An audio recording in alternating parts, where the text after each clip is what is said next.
Namo Adidafa. Thank you for joining me for our daily practice check-in. Listen, listen, listen. This beautiful sound calls us back to our true home.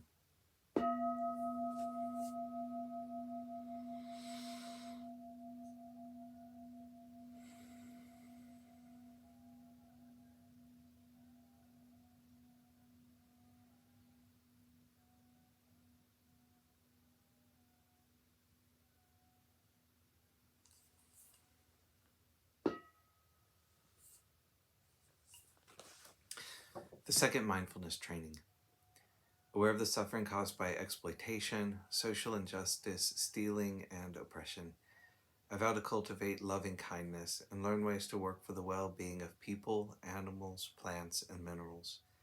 I will practice generosity by sharing my time, energy, and material resources with those who are in real need. I'm determined not to steal and not to possess anything that should belong to others. I will respect the property of others, but I will prevent others from profiting from human suffering or the suffering of other species on earth.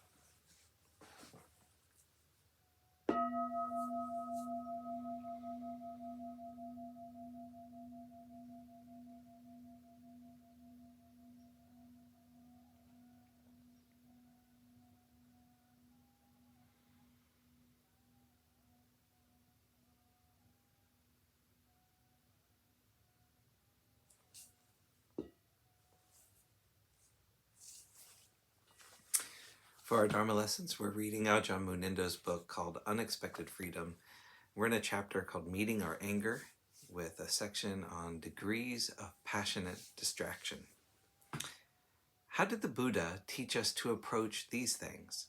Something he often encouraged is called in Pali Yaniso Manasikara, wise reflection or wise contemplation. Moral restraint and willful control have an important place in learning to transform our anger, but to make them really effective, it helps to prepare ourselves more thoroughly. We are not to wait until we are caught up in anger before we contemplate it. Contemplating our moods or responses of anger is very different from being caught up in anger, when there is an ongoing proliferation of the angry feelings and thoughts. The difference between proliferation and contemplation is that when we contemplate, we can stop the thinking without struggle and comfortably return to silence. We can listen to silence. We're able to disengage from the momentum of mental activity. We come back to feeling what it feels like in our guts, in our heart, in our face. If it's proliferation, we're driven by anger and we lose touch with the body. In support of this skillful contemplation, the Buddha gave a specific model of the different degrees of intensity of moods and mental disturbances. There are some obstructions, he said, that arise in the mind that are of little significance, such that by simply ignoring them, they will go away. There's another sort of obstruction that will disappear if after noticing them, we intentionally return to the meditation object. This type of energy has only a little energy in it. This type of disturbance has only a little energy in it. There is a third sort of distraction of a higher level of intensity, which we cannot effectively just turn away from. To try to do so doesn't work. The distraction keeps returning. We therefore have to leave our meditation object and look directly at the phenomenon itself and generate a counterforce. If, for instance, the mind is caught up in anger, what can help is to generate the forces of loving kindness and compassion. There is a further degree of obstruction in which we need to analyze the distraction before the mind is released from it. We have to ask, what is going on here? What is the nature of this anger anyway?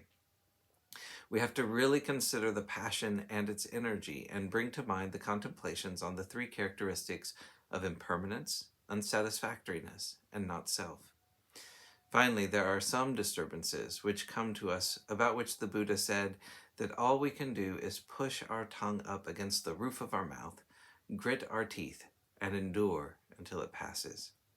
This level of intensity is such that we can't deal with it at the time of its arising.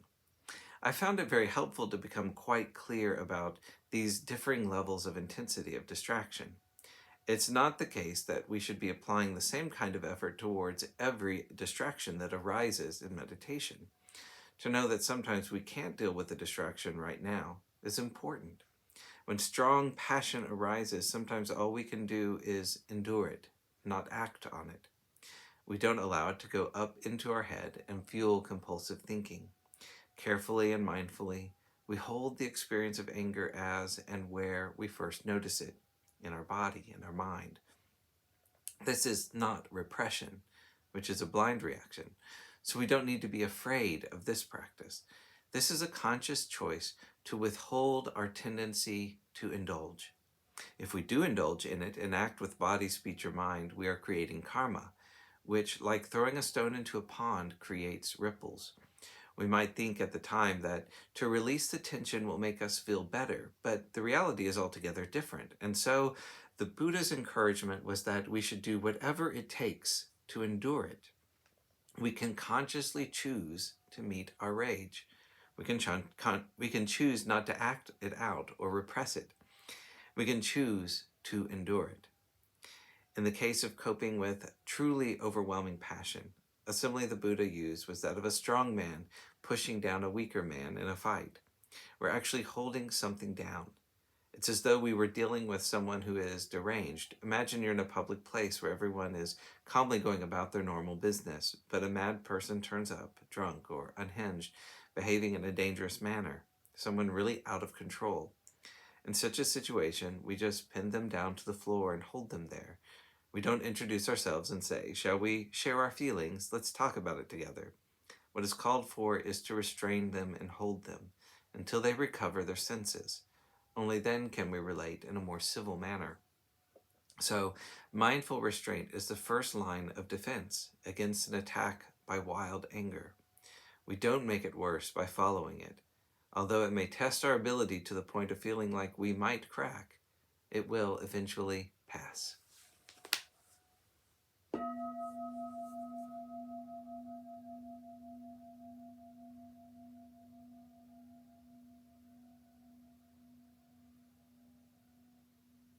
May all beings be well. May all beings be happy.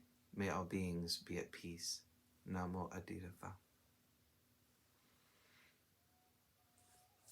Thanks so much for joining me today.